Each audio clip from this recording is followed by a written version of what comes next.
Hello, welcome everybody, and more importantly, hello, thank you for joining us, Adam Claxton. How are you doing? Good afternoon. Thank you for having me. I'm very well, thank you. Good. I mean, those of you that have followed Agents Together from the beginning will know all about Adam Claxton. He has produced some fantastic blogs, videos, and articles to help with everything from mental health to well-being. And everything in between, really. And we've been very privileged to have his input because he's got an amazing story. But Adam, perhaps for those people that don't know you, haven't come across you yet, could you just tell everybody a little bit about yourself? Always hard. Yeah, so my name's Adam, obviously, and my business is Claxton Coaching, where I am a life coach and help people become better versions of themselves mentally, physically, in all areas of their well-being. That's fantastic. And you have got a great story. I don't think we have time to go through it all today, but I would encourage everybody to get hold of Adam and have a chat with him because he's a real inspiration of sort of resilience and bouncing back. Adam, you have, you know, told me before we started this, and in many times you've spoken to our wonderful Samuel Offley, you've told us about how important, and you mentioned it just there, it is to have this parity between mental and physical health. You put them all in the same camp. It's the same thing for you, isn't it? And that's something we care very passionately about Agents Together, and what we're hoping to achieve over the many years to come as we run as a foundation. But we're here today to talk about, I'm smiling, trying to be positive, about lockdown 2, because we're in the middle of it. And we're here to talk about what people can do, really, your advice on how to look after themselves, look after others. But before we do, I've got a burning question, because I'll openly admit this feels different to lockdown 1. Is it different? Are most people feeling different, Adam? Can you help me? Lockdown 1, lockdown 2, different? I totally agree with you. This one does feel different. And I think the guidelines from the start kind of prepared us mentally, where we've got an end date. So I know the first time we had an end date, which was kind of to be reviewed, where this is kind of, it's shorter. We've been in this position before. So the things that we are doing to take care of ourselves, we've gone back to, okay, what did we do in the first lockdown? So we've kind of had that experience. We've got more knowledge about what it looks like. I think the guidelines are different because there are things that we can do. I think one of the biggest benefits to most people, especially parents, is schools are open. So we're not in our houses all day with the children, trying to teach the kids at home, do our jobs, look after ourselves. So that's kind of a bit of a blessing, where we can actually keep a routine, where we're up in the morning, school run, then we've got the hours in between where the kids aren't here to kind of do what we've got to do. And then the evenings, again, it's back with the children at home. So we do have a little bit more routine, which is vital, because the first time we were all wobbled with, what does our new day look like? Yeah. And the moment you're up in the morning until you go into bed, you're almost looking at, what can I do? How many banana breads can I make today? How many colouring books can I get through? How many what's his name, Tiger King, can we watch? Oh yeah.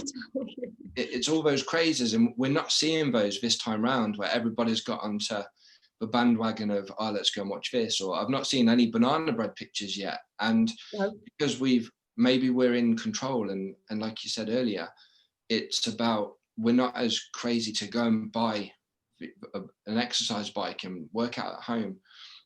We seem to be more in control of those things. That's really interesting, because I think I've spoken to many people about the differences between lockdown 1 and lockdown 2, and most people are like you. Well, we knew what to do. We knew we didn't need to hoard toilet roll for a start. We knew roughly how it was going to go. It was especially better because, like you've already pointed out, children back at school gives the working adults the opportunity to have some routine. So lots of slightly more positive things to sort of in this lockdown 2, if you can call it. But on the flip side to that, I've also spoken to people who've sort of said, well, we got told that lockdown 1 was going to end after 3 weeks, and so now we don't believe this one will end, so that's kind of causing a bit of anxiety. And also, in a strange way, and I don't want to, I mean, what is happening and what has happened is tragic and terrible, the global pandemic, but in a very strange way, that sense of complete unknown almost made us kind of, I don't want to use the word excited, it's the wrong word, but there was kind of a sort of, okay, we're going to get stuck into this lockdown, whatever it means. We've never done it before. So, right, I will do things I've never done before, DIY, crafts, banana bread, you made it, watch Netflix from start to finish, So there was a lot of that newness to it, which kind of didn't maybe quite seem as scary to some people, but now it's like we know what it is, that people are dreading the monotony of another lockdown. Are you seeing that with some of your clients? Are you seeing different people dealing in different ways? Yeah, definitely. I think the main kind of outlook is more of a positive one, where people are going, okay, the things that I found that I enjoyed in the first lockdown, I'm going to do again. Brilliant. And they're getting to work with those things. So there are differences with the daylight that we've got, and there are concerns, there are negatives to this, but it's what you do positively, which is going to have a difference, not only on yourself, but on the people that you've got around you, the support system that you've got, and how what you do to yourself that is going to have a benefit to help other people. That's brilliant. That's absolutely brilliant advice. And one of our wonderful mentors, Nicola Bruman, I name drop her and see. Hopefully she'll watch this. But she came out and said on social media, right, that's it. I've learned some lessons from lockdown 1. I'm not going to drink as much. I'm going to exercise every day, and I'm going to watch what I eat a little bit more. And I'd had exactly the same feelings, because I don't know. I think many people did. I'm going to admit it here. Probably live to regret it, but probably did drink a little bit too much in the first lockdown, because it was that unknown. So now having that sort of, right, I've learned how not to do it, and now I'm going to apply the lessons and make this a more positive experience. So I think that's what you're saying, and I think that's really good, and we should do that, shouldn't we? Absolutely. And again, totally in agreement with what you're saying, where I started preparing myself for lockdown 2 in September, because I saw it coming. So again, it was taking more control of me. So making sure that I'm exercising, making sure I'm getting outside, reducing the alcohol that I was drinking, because like you said, it was easy the first lockdown. You go to a shop, you get some drink, and it carries on. So it's coming out of a change in those habits and behaviors, because they all play a part on your well-being. So the bad food that we were eating, the banana bread that we were eating, the alcohol we were consuming, it impacts how much sleep we get. It impacts how much water that we're drinking. It makes us feel lethargic, less energy, and not as positive. So it was about preparing myself, and coming from a martial art background, I saw it as okay, I've got 7 weeks to kind of prepare for a fight. And when lockdown 2 came, I was ready. It was like, okay, I'm here now. And with what I do and how I inspire people, it's about, I've got to be the best version of me, because if I'm not in a good place, I can't make a difference to anybody else, because I have to spend the energy on me to pick myself back up. So from a coach, from my perspective, I'm here now to be able to help everybody else even more so. So it's about getting creative and going, okay, these are the things I can't do, but these are the things that I can do. And also, what is my purpose now? What is my calling? There are elements of my business which I lost, but instead of holding on to or trying to fight for, I had to just let them go, because it's damaging trying to chase something. And you can relate to this to a relationship, to a job, to a training regime. If it's not doing you any good, the best thing is to just to leave it. So lockdown 2 was about, okay, there's a new purpose, there's a new light, there's a new shift, definitely from a universe perspective, which we're all stepping into. And when you step into that right path, you end up doing the things that you should have been doing before. So it's kind of like a guided experience as well. So an opportunity to some degree to to refocus. And you're right. I think loads of people have had to adapt. I know from when I'm not at Agents Together, I have a training business. It was a classroom training business. Well, that ended, just completely ended on the 23rd of March. But here we are, still going, adapted, gone virtually. It's different. It's strange at times. Question whether it's good or bad, or all of those things. We all go through it. But it does give you an opportunity to refocus on, and you're right, the word you've used there, Adam, I think is so important. And I think this is a key message, is that bit of soul searching as to what is your true purpose. I work part-time at Agents Together, although many people wouldn't know that. It's supposed to be 1 day a week, but I love it. The reward that I get from being able to help people has really given me this purpose that so that exact thing I can relate to. But I also hope that anybody watching today can really relate to that and think, take that bit of time, I suppose, isn't it, to just pause and really refocus on what your purpose is, and use this time for that, I guess. Easier said than done for some people, though, I think, because how do you manage your feelings during a time like this? So with feelings, they are feelings, and feelings are there to be felt. So if I'm feeling hungry, I'm feeling hungry, and the way that I go and fix that is I get something to eat. If I'm feeling under pressure, it's okay to feel under pressure, and it's okay to recognize these the behaviors, the feelings, the thoughts. We have to kind of admit that that's what we are feeling, because it's true. If you're feeling tired, you do something about it, you go to sleep. And when we're talking about feeling like anxious, anxiety, feeling depressed, then once we've identified it and admitted it, then we have to go and do the work to resolve it. So the thing about feelings are we keep them to ourselves, and this is no good for us because it's going to catch us up. And I think lockdown 1 kind of identified that with people, where we've not dealt with our feelings for so long, and now we've got 60 to 80,000 thoughts that our minds are processing every day, and we can't deal with them all because we're not running away from our problems. We're contained in our houses, in our homes, and we're not dealing with anything. And then these feelings were surfacing to the top, and then we're overwhelmed, and then we're under more pressure because we're looking for ways to cope, or we're picking up bad habits to deal with them instead of turning them into a positive. But that's because we're uneducated, because the stigma around mental health, because being a man, am I allowed to say that I feel like this? Because I've got that expectation as a man, as a businessman, as a coach, as a boyfriend. Yeah, I'm a boyfriend.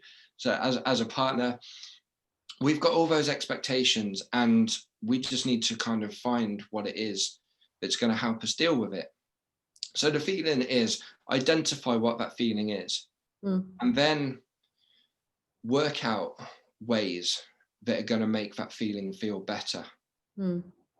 Some days acknowledge those feelings and just be okay to have a bad day where, okay, my head's a little bit foggy today. This is what I'm going to do. I'm going to do something productive, something positive, something that's going to help me to take these feelings away. Because we have to, we simply have to recognize the feelings and do something with them. I mean, this is so true. And I've talked at length about, I'm sure you remember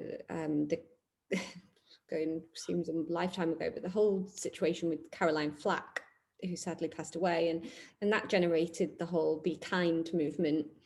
And that soon dissipated, which was really sad to see. But I think that, I'm not interested in it being a hashtag, but what I do want is, and I've shared this with many of my friends, my family, and those that I speak to through Agents Together, or just generally my network, is that I think we've got to be kind, not only to others, but we need to be a bit kind to ourselves right now.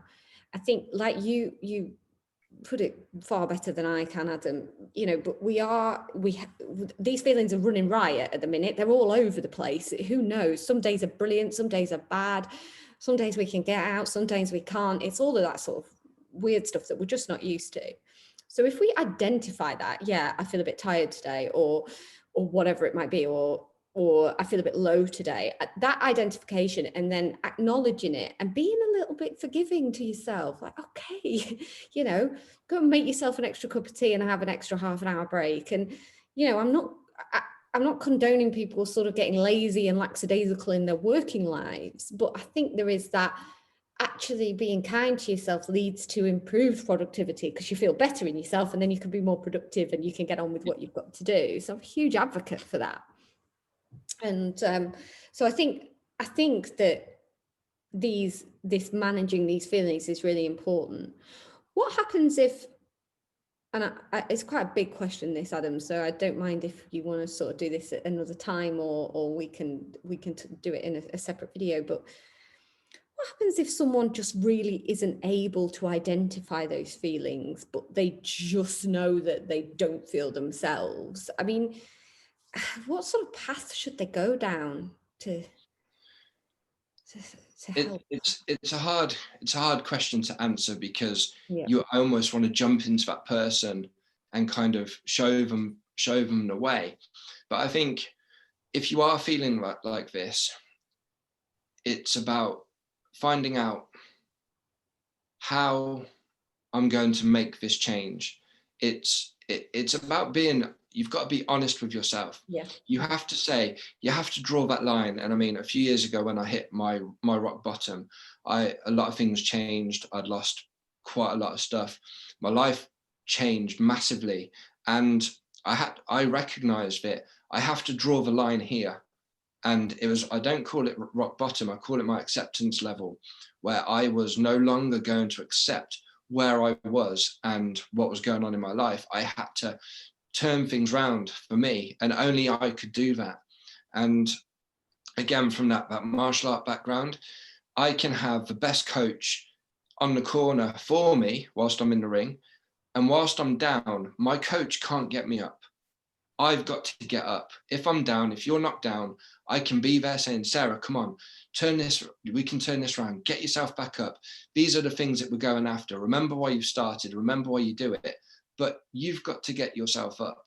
I can be there cheering you on, and I can help you and coach you and guide you and give you tools to use and ways to cope, but you've got to want it within. So I would say with the goal setting, that's something which everybody needs to aspire to be something, to make those changes, and to just know that you can and will get through these times. We've already survived 100% of our bad days. If you're listening to this now, you're here with us. And I think another thing is, if you can't speak out, start watching what other people have done that got themselves out of their position.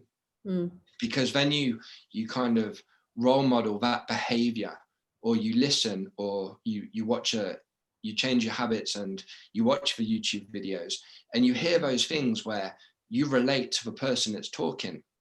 And before you know it, you start going, okay, this is what he did. And I mean, Tyson Fury has just been on the TV now talking about what he's doing. So if you're in a bad place, go and find out what Tyson Fury did to model, to make himself better. Go and look what I did to make myself better. And then you become more knowledgeable. And then when you're more knowledgeable, what you're able to do is identify other people that are in that place. So we're all on a journey. And I like to see it, because people say, I want to be like you. I wish I had your frame of mind. I wish that I could think positively. But that's because I practice. And someone that I'm coaching, they're on that journey, but they're just a few miles down the road. But then the beauty of this and what I'm doing is, people that I help then help others. So there's a snowball effect where it only takes one person to help one person. And then, like a smile, I smile at you, you go out, you smile at somebody else. And it's a passed on thing where positivity spreads. For kindness, you do an act of kindness for somebody else, they're more inclined to do it to help someone else.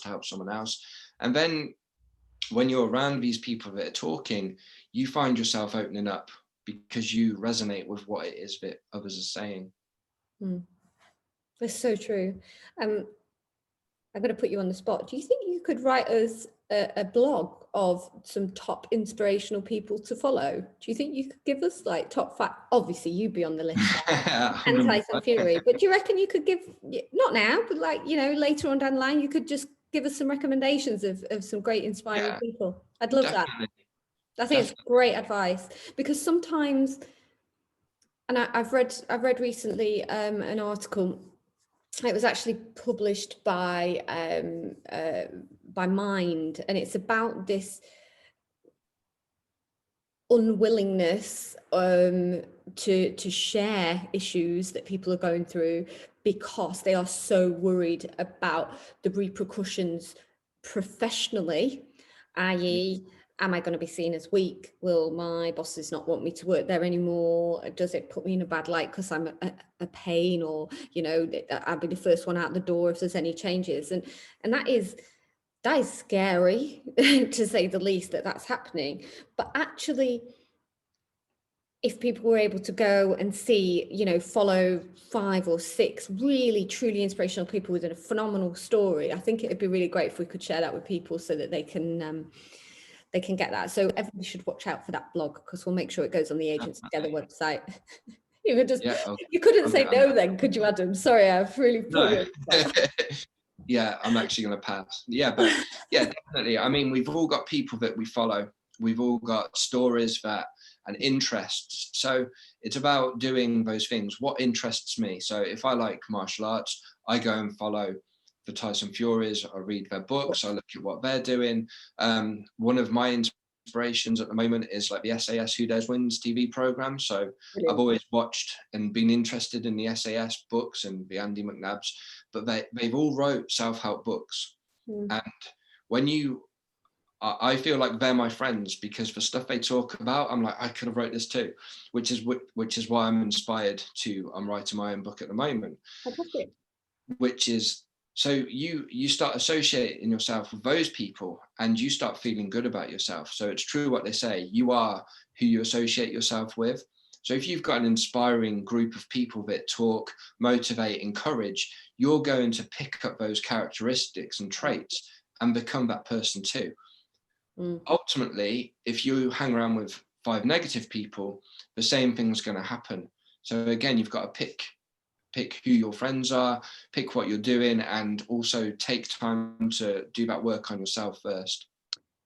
I think that's really important. The two things that I would pick up from there, the first one being, I think, who you associate with, who you hang around with, kind of thing, who's in your inner network is really important. But I also think, from my perspective, that comes down to what I consume on social media or the news. I think I deleted so many people off my Instagram and off my Facebook, because it was negative. It was not conducive to the goals that I have in my life. And you know, we do go on social media. We all do. I think most people do. So I wanted it to be a positive experience when I did log in for the day, and I was going to see people who were lifting each other up, who were promoting each other. I didn't want the negative vitriol that sometimes exists there. So I just got rid of anybody who I saw being like that, and that has changed my mood so much. Yeah. And the other point being that, you know, finding people that resonate with you is so important, but also people who can inspire you. And that is why we started the Agents Together Mentor Initiative, because yes, it can be really difficult to identify that you've got any issues or challenges. Really, you might just feel really a little bit lost, or a bit under pressure, or a lot under pressure. But actually going to talk to your mentor, your mindset can change really quickly, because they can help you see things in a different light, and then you're off. You know, you can achieve so much more by associating with somebody who's been there, done that, got the t-shirt, which is exactly what you're talking about. So excellent, that's really good. So if we've got people watching, which I'm sure we have, who are thinking, okay, this all sounds right, I've got the feelings, I'm able to practice some of this stuff that you're talking about, have you got any sort of key actions that people should be taking, or you recommend that people be taking to help themselves and others to have a bit more self-care during this time? Yeah, definitely. The first rule that I like to kind of embed is this doesn't stop. Okay, so working on yourself never stops. And a great example is I'm going on holiday in 6 weeks' time. I'm going to go on a diet. I'm going to lose the weight, and it stops. And then I go on holiday, and it's about those 6 week kind of choices that we make. So your mindset is a choice that you've got to work on for life.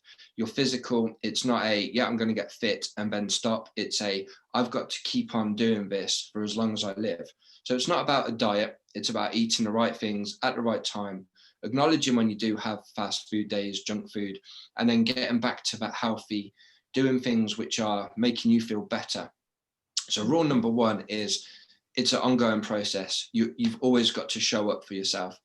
And if you are feeling anxious, depressed, sad, upset, then recognize it and then go, but am I training? Am I journaling? Am I telling anybody how I'm feeling?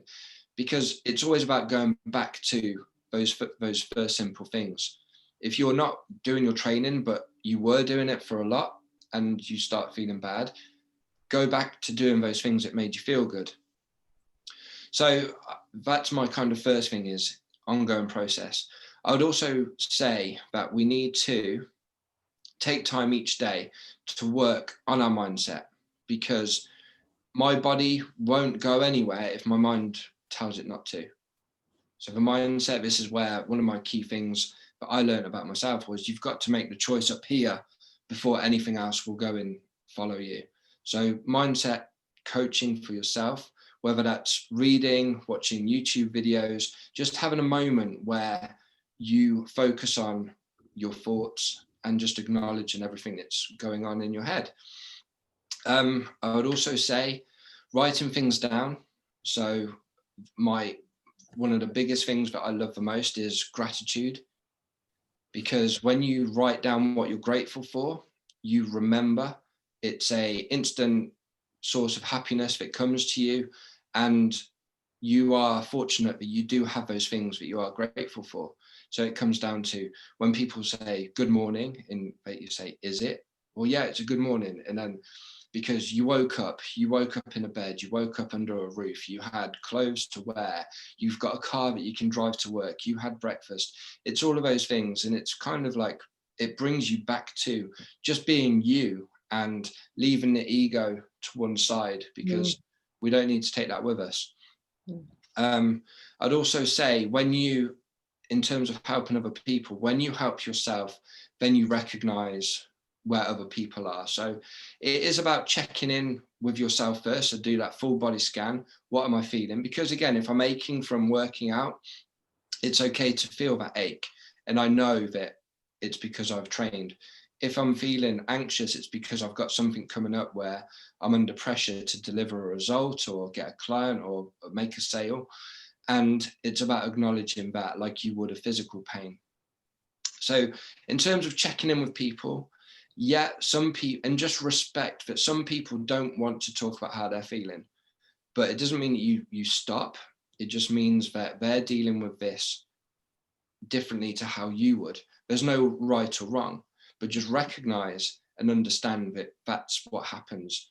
We are humans, and not all humans are there to get along. Just like cats and dogs are animals, but they don't always necessarily like each other. So they're kind of my things that I say, keep on doing. I would also say, you carry on. I was just going to say, the thing about other people, I just wanted to pick up on that, if I may. So I understand that. I know a lot of people don't want to talk about their feelings. They're not brilliant at it, for whatever reason. I think what you just said there about getting up in the morning and asking yourself, what am I feeling? How am I feeling? Almost like a, checking all your arms and legs are working kind of thing, isn't it? Really, it's that also that inner check. Well, that's really powerful. And actually the gratitude thing, huge. because we have a mentor, or Sean Newman, who you may or may not know, has Newman's Property Group in the Midlands, and him and I both had these same productivity planner books for quite some time, and you had to write in it 3 things every day that you were grateful for. And I don't have that productivity planner anymore, but it got me into the habit of thinking, wow, okay, I'm grateful for, and it could be the smallest thing, the tiniest little thing, a gorgeous cup of coffee, right through to, having a nice car, or having a family who love me. Like, it could just be a wide range of things, but it really worked. It's a game changer. The question I suppose I really wanted to pose, though, is these people that don't really want to talk about their feelings, what do we do if we're worried about them? Because I think there might be people like that who kind of know somebody's struggling, but the person won't talk. Is there anything we can do as a friend or a colleague to help in any way without making them feel worse, of course? I think the importance is to reach out. If you've noticed someone's behavior has changed, or someone's saying things differently, then there are support numbers out there which you can get in touch with, but you need to reach out to them as well. And I don't know whether it's a phone call or a knock on the door, and there's nothing wrong with saying that, actually, I'm concerned about you. I just want to check in with you. Is everything okay? I've noticed, and give them reasons why you feel that you need to go a bit above and beyond to check in with them. Again, we know when we talk suicide, we've seen the figures. Sadly, I know someone last week that took his own life, and I just wish that I knew, he's not in my circle, but he's someone that I've known for some years, and I just wish that I could have seen that to reach out and kind of make that change, or just let them know that everything's okay and this isn't the option. So there are things that we can do where you can go and tell them why you think you want to reach out. It's important, and everybody's dealing with this their own kind of way. And sometimes the ones that do go quiet are the ones that are loud. That's their release. So when they're kind of blagging and like putting their stuff out there on social media, when they stop doing that, you have to recognize that change and just do that check-in, because people haven't got those things to go to where they can glorify their lives. They're seeking for attention. So it is about checking in with those people. But if you're that person that's watching this that needs that, then you need to reach out as well, because we can't, there's too many people for everybody to kind of reach out to. Yeah, but everybody, but there will be somebody. I think that's the point, isn't it? There is always somebody who would, talk to you and help you, even if it feels like there is 100%. I mean, there's no one I wouldn't take a telephone call from personally, I mean, just rather than knowing that people were struggling or going through a difficult time. So okay, sorry, I can, with that said, we're in a time now where what we're doing today by putting this out there, the more that we're raising that awareness, there could be someone in a bedroom right now that's seeing this and they've gone, pivotal moment, I'm going to make that change now. Or so we've got to keep on delivering that message and putting it out there. And it for me, it's not about the likes and the shares and stuff. It's about that awareness. If I make a difference to one person, then that's what I need to do. I'm not looking for, I'm disappointed because I've only got one like. I'm like, I made a difference to one person, one life, one human has benefited from what I've said today. And that's where you doing agents together, all the people that you've got associated with yourselves, that's where you need to be proud as well, and just take that for you. So thank you.